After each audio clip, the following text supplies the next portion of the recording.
PTI वाले मानते थे इनकी हुकूमत बाजवा चलाते हैं, मगर अब वही सबसे बुरे हैं। गवर्नर केपी फैसल करीम कुंडी ने कहा कि हमने पीटीआई की तरह कभी नहीं कहा कि इस्टेब्लिशमेंट के साथ मुज़ाकरात करने हैं और ना उनकी तरह इस्टेब्लिशमेंट के कंधों पर सवार होकर हुकूमत में आना चाहते हैं।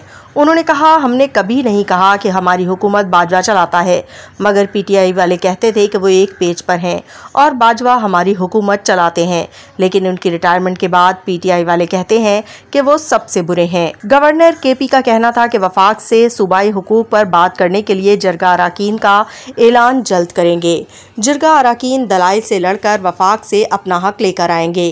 पीटीआई हमारे साथ जिरगे में बैठेगी तो खुशामदीद, और ना बैठे तो हमें कोई तकलीफ नहीं।